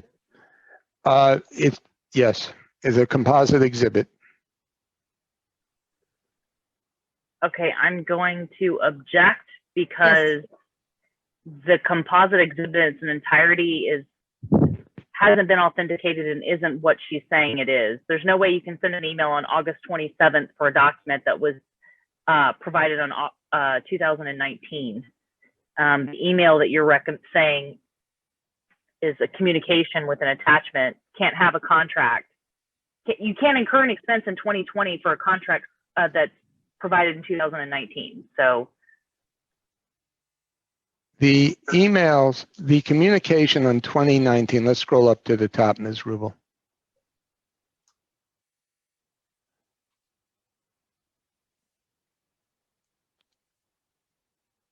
I have to do it the hard way.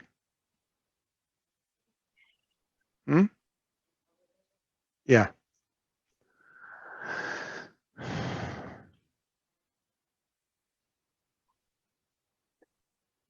Okay.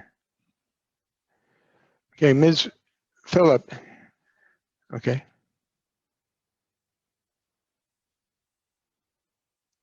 Ms. Phillip, this orthodox.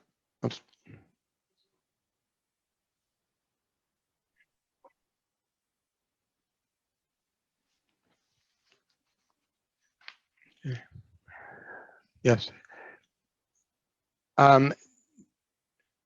Ms. Phillip, this orthodontic treatment contract is dated September 16, 2019, correct? At the top? Yes. Yes, All right, but you signed it when?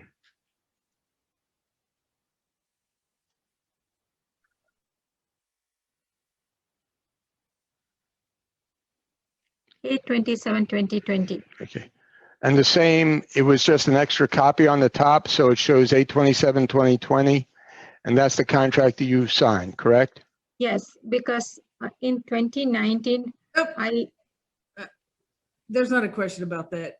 One's in September, one's in August. Right. So Yes. go ahead. Okay. And the signed one is in August, correct? yes, Okay, so we would move to admit, Your Honor, if they want, excluding the first 2 pages, which are probably just a quote. I'm okay with that. I'm agreeable to if she wants to authenticate a document she signed in 2020 as far as the invoice. That's-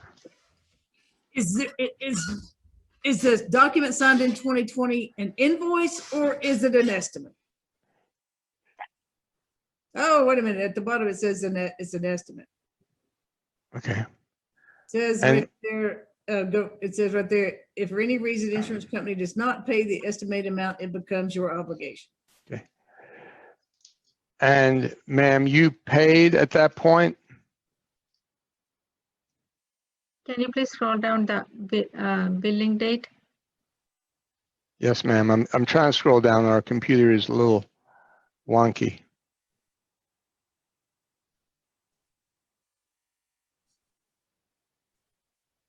If I do it a little slower, it goes better.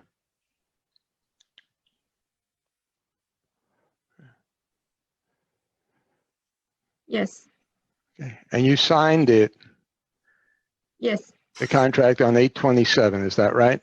yes, Okay. So you got the estimate that you signed on that date, right? And the contract that you signed on that date, correct? yes. And then going down, this is actually faster, Judge, just because the pages don't blank out.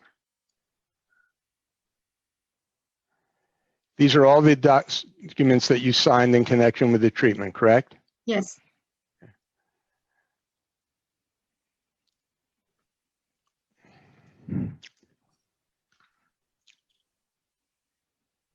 That's your signature again on that date, right? yes, And was your credit card run on that date? yes, And is this the receipt you received on that date? yes, And the amount charged to you was this amount shown here, is that right? yes, And then after that, on that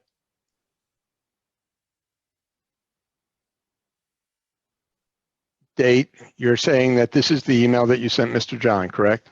yes, And then after that date, can you see the date on this email? Is this an email that you followed up with Mr. John? I cannot see the date actually. Okay, Can you- Misty, can you make it bigger?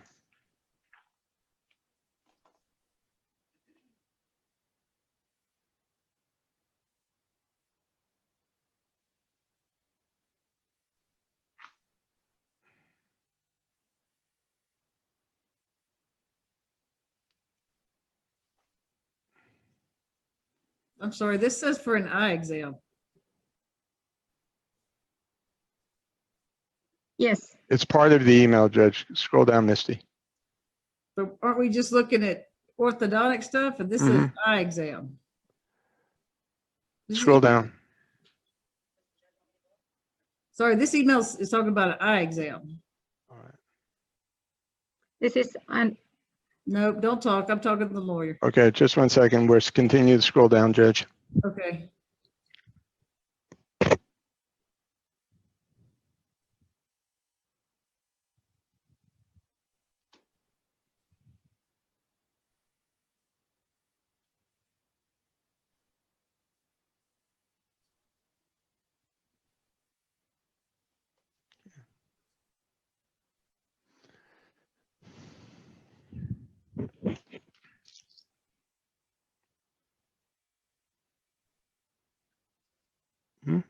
Frozen? Okay. Sorry, Judge, it's just slow, moving really slow. Can you move Okay. smaller?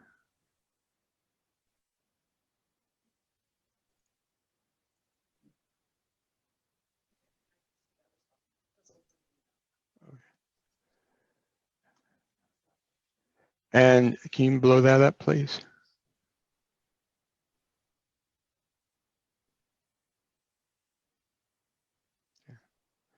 So the later email, did that include within it a follow-up for the dental amount to be reimbursed?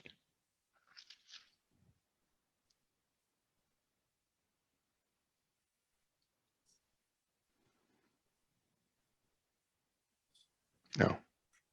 This is for eye receipts.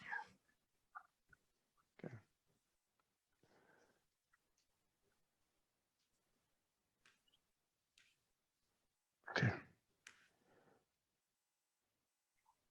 So let's go back, ma'am. Then we're just going to seek to admit, Your Honor, the email to Jyotish John on August 27, the contract on August 27, and the related documents on August 27. The rest we will not seek to admit. I don't have any document. I don't have any objection to the four corners of each document.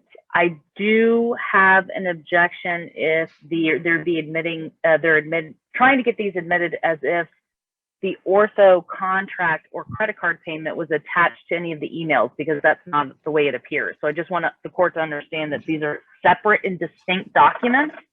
And just because they are lumped as one exhibit, that does not mean that they were all included in any email.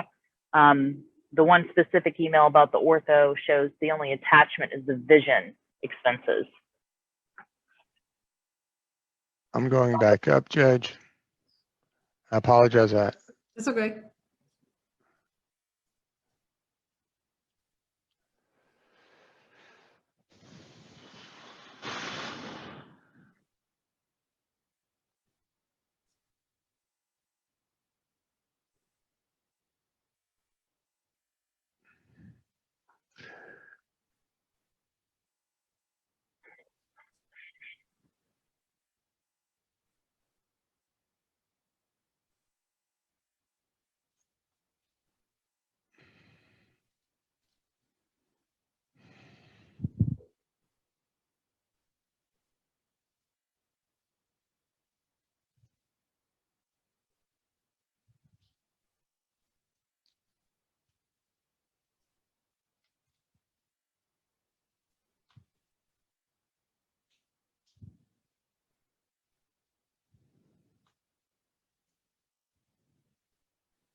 I hate technology.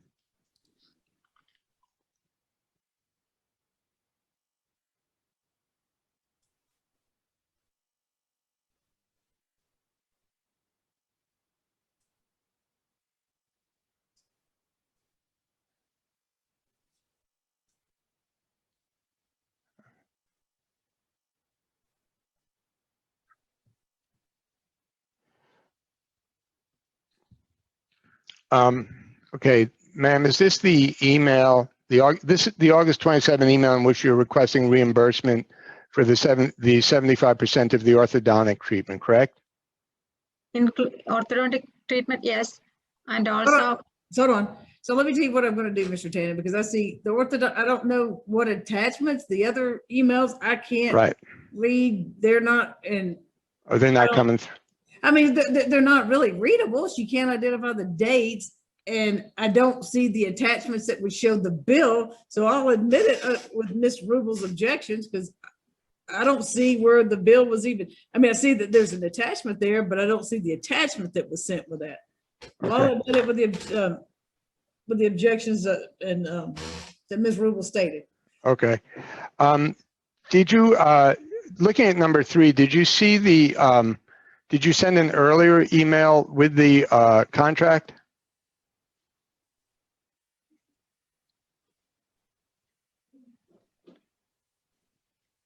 yes, Okay. And did you ever send Mr. John a copy of the actual credit card bill? yes. And he said that he cannot read, and he readable even screenshot. That is why I took the screenshot and attach again. Okay, I'm going to object. The best evidence would actually be the documentation that you send an orthodontia bill that you filed a contempt for asking for reimbursement. I don't have a single piece of paper that indicates what this testimony is, and I'm going to object to her testifying to anything different than she's actually provided into evidence, or she's actually provided in discovery for me to be able to cross-examine her. Mr. Tannen, I understand, Your Honor. I was saying that, and number 3 doesn't say she sent a copy of the contract. It talks about other bills. Right. But go ahead, Mr. Okay. Tannen.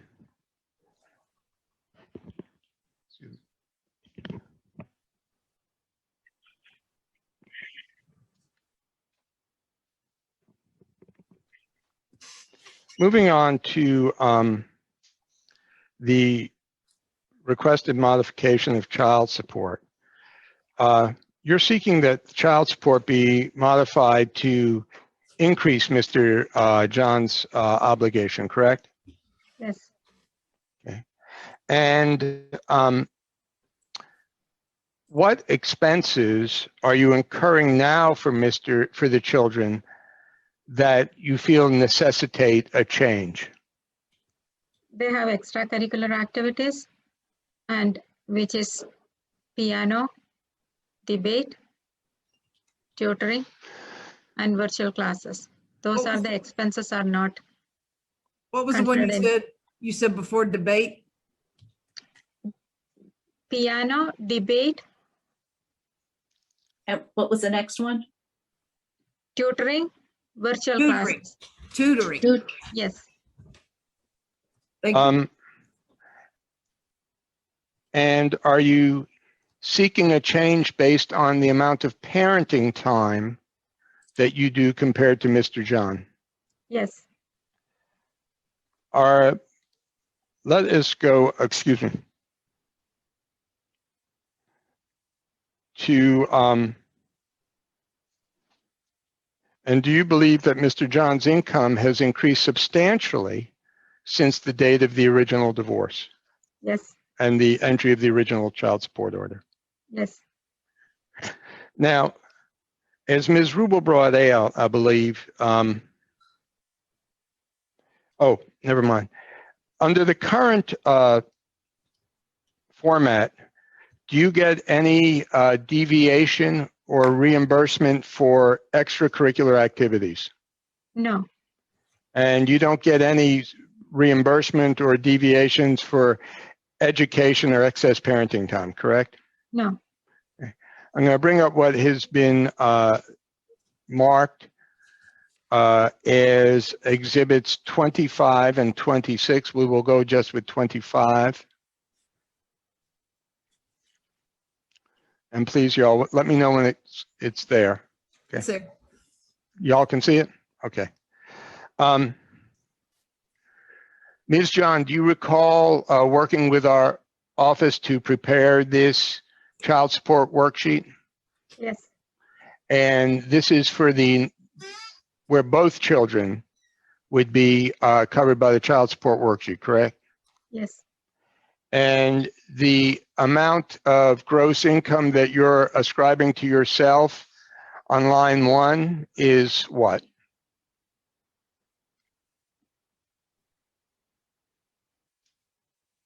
Parenting type deviation center. No, ma'am. On line 1 where it says monthly gross income, you're ascribing to yourself what? 5,757. And that is based on what you claim is your 12-month average, last 12-month average, right? Yes, And you understand that a guesstimate, and it could go up a little bit from that as well, right? yes, Okay. And you're ascribing to Mr. John 14,861.92, correct? yes. And the difference between Mr. John's 11,500 and so and your 14,000 is what? Is based upon what? Could you please repeat that question? Okay. Why is there a difference between the amount you're ascribing to Mr. John at 14,861 and the 11,504? Because he did not show his bonus in his child support. Okay. So you're including bonus income, right? Yes, sir. I'm going to go to line 8, adjustment for expenses paid of $122. What is that for? Can you please? It's line 8. You see it? It's right in front of you, right? I'll go circle around it. That is the additional expenses paid for Okay. the children. And are you seeking to, is that for health insurance?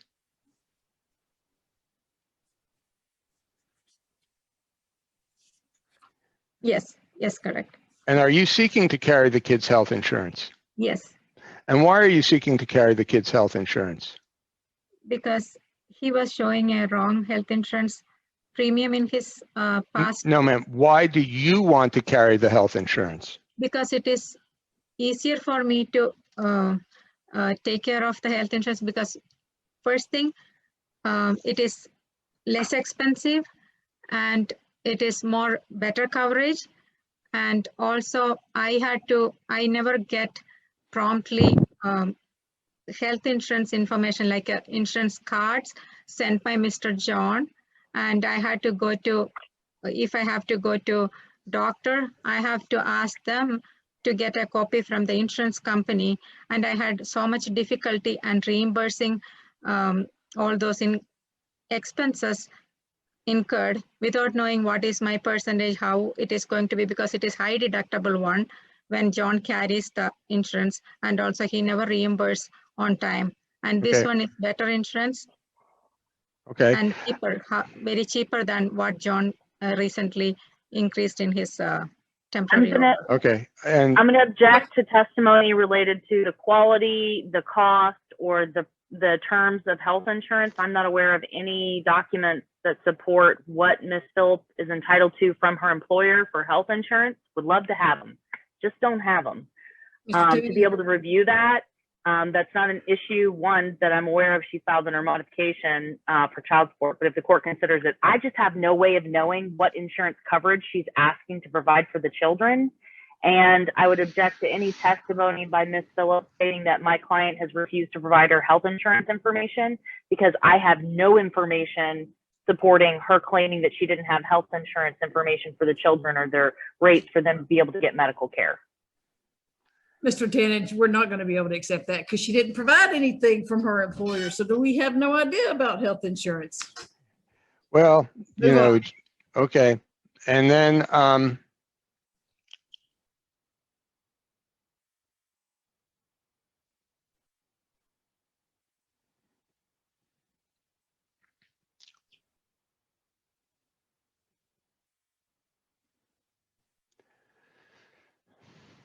Ms. Phillip, going to calculations and Schedule E, deviations and special circumstances. You're seeking an adjustment, correct? Based on the educational and other expenses, extracurriculars, et cetera, for the children, right? Yes. Let's scroll down.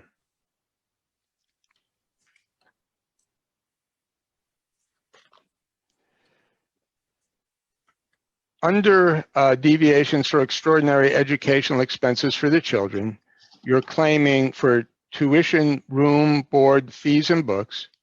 For Maria, you're claiming $4,800 or so a year, and Julia $4,800 or so a year, correct? Yes. And what are those deviations for? These are for the tuitions they incurred for math tutoring and biology SAT tutoring and the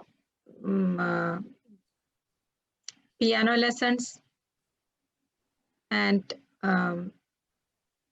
debate. And the your other extraordinary educational expenses of $2,088 for each child, what are those for? These are the virtual courses they were attending and additional expenses related to that. Virtual online courses they were. I'm sorry, what kind of courses? They do attend online virtual classes during the Virtual. summer, or which we have to pay. And then I have to pay for the private tutoring, which they were getting from India, and also from here, they were regularly getting that tutoring. And then for the piano lessons and for debate.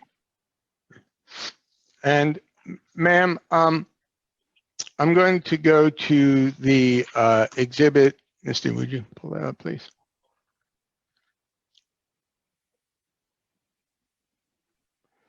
Let's go to tuition first.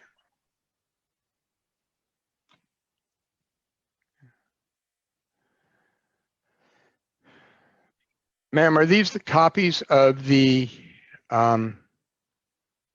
invoices that you've received pertaining to Maria and Julia? Yes. For virtual attendance, I guess. I don't know what you say. Fortunately, That I'm is out of not that. this year's, like not again, Okay. Repeat what And- you, I'm sorry, Ms. Phillip, repeat what you just said. again, there is newest one, like recently I registered. This is the Fulton virtual one for registered for last school year. This is virtual for last year. And Last year until the date of what it is shown. have you changed these in any way? No, And were these true and correct copies of the bills that you've received? yes, Move to admit, Your Honor, as petitioners as defendant Exhibit 20.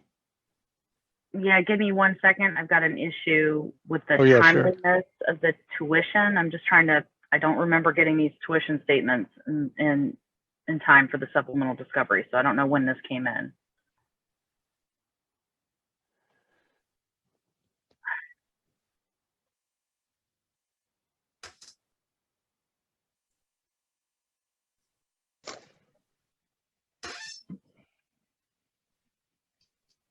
This is Exhibit 20, you said? Yes, ma'am. Defendant Exhibit 20 is what it's labeled.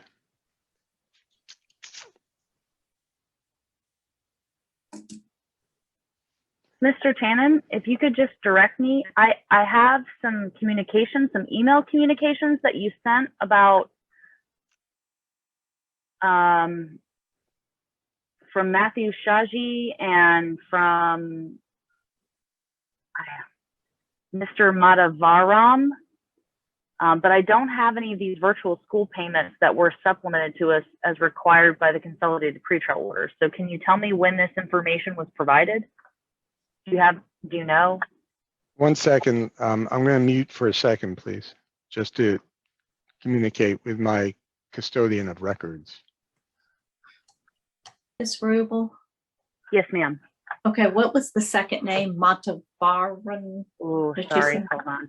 That's okay.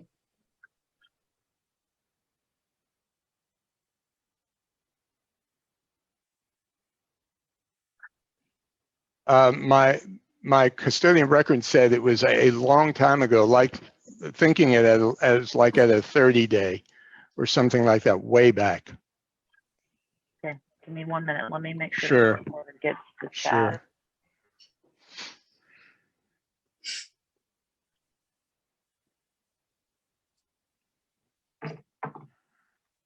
And Thank you. yes, ma'am.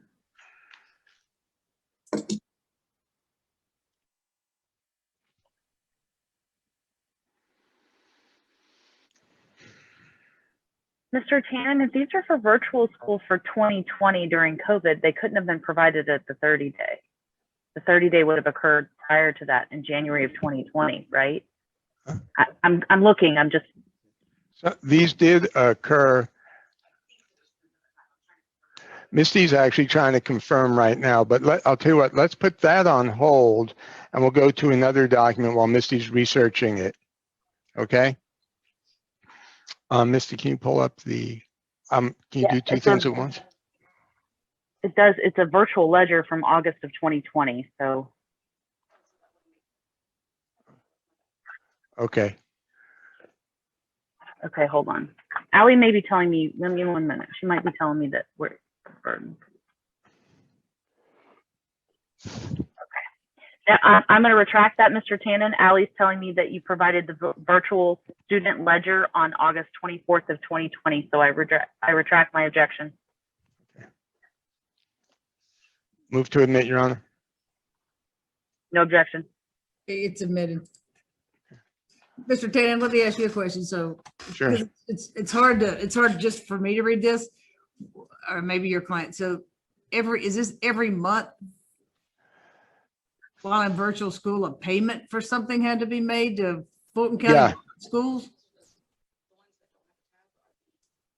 What's the payment Okay. for going to school every month? Okay. These are enrollment fees, and the ones without the tab are the charge, and the one, I'm sorry, other way around. The ones with the tabs are the charges, and the ones without the tabs are the payments. Can you see that, Judge? Yeah, fees for, Okay. for what? the kids had to go to school virtually. And why don't we let Ms. Phillip explain exactly what it was?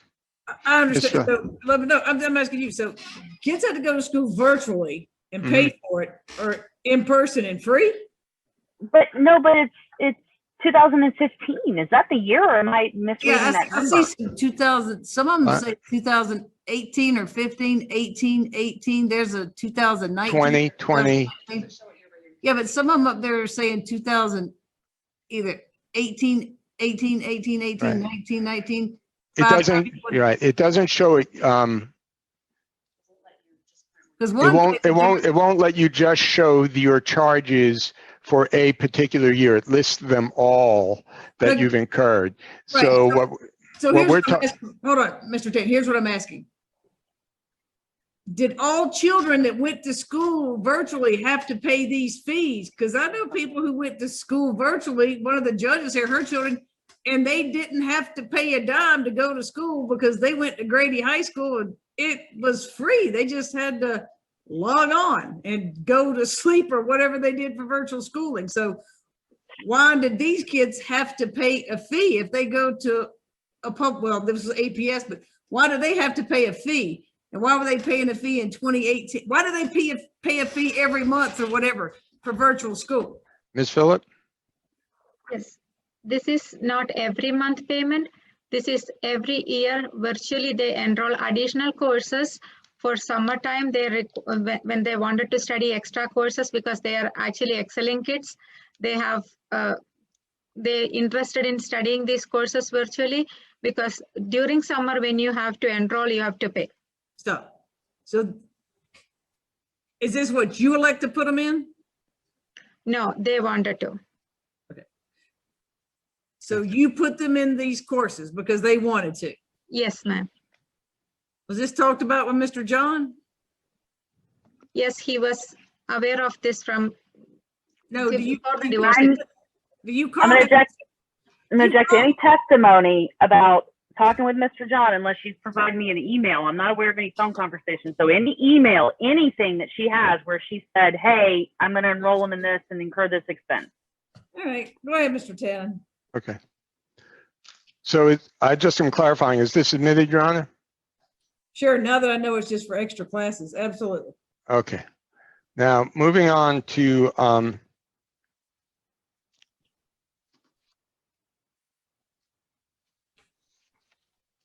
the debate.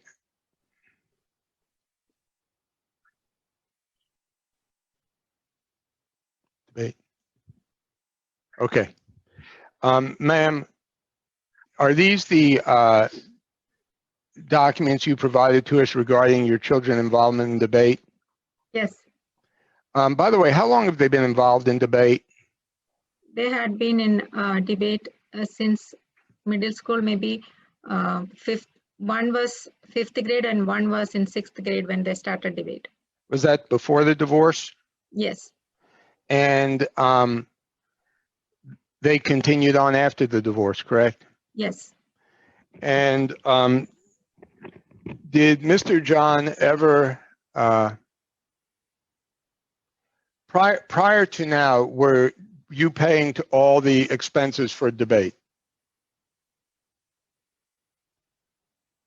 Can you please repeat that I'm question? sorry. Pursuant to the existing order, Mr. John did not have to pay for any debate, correct? No, So you never asked him for reimbursement of any expenses for debate, correct? no, And you're seeking to have him,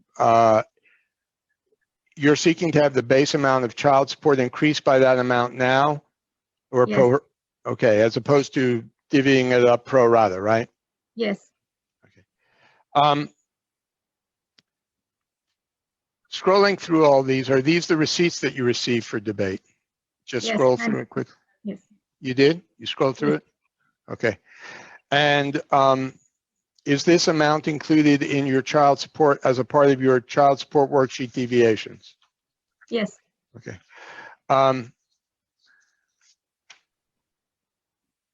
And have you altered these in any way?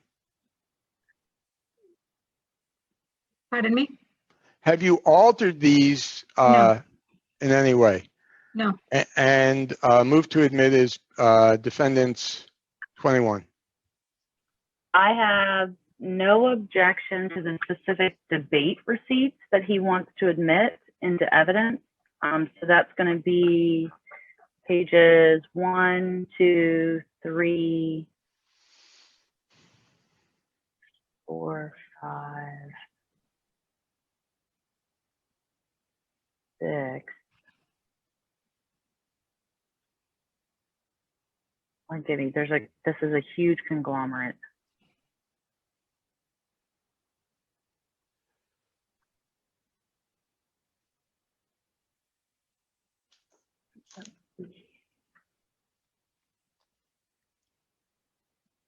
The objection starts on page 14. That is not for debate. That looks like something for registering for an SAT or something. So I have no objection to pages 1 through 14 of Defendant's Exhibit 21 as debate, costs incurred or invoices. But starting on page 14, it looks like we start to get into other details, and that's not what the witness testified to. Move to admit pages 1 through 13, Your Honor. All right, 1 through 14 are admitted as defendants. I'm sorry, defendants 21. 21, they're admitted, 1 through 14. And then go, I guess, to the piano.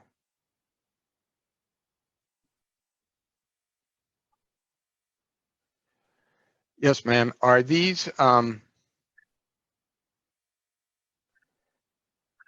are you seeking as well to include within the base amount or set amount of child support an amount for piano lessons?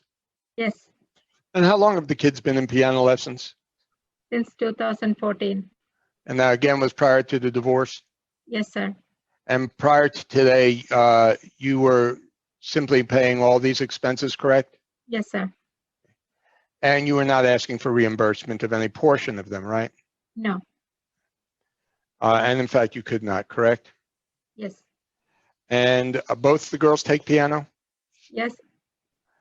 And scrolling through these, are these true and correct copies of the documents you received?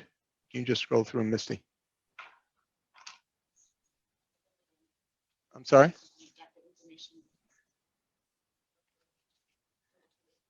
Okay, do we want to go off YouTube? Judge, it may be a good idea to go off YouTube because certain information regarding our credit cards would otherwise be Okay, regarding payments.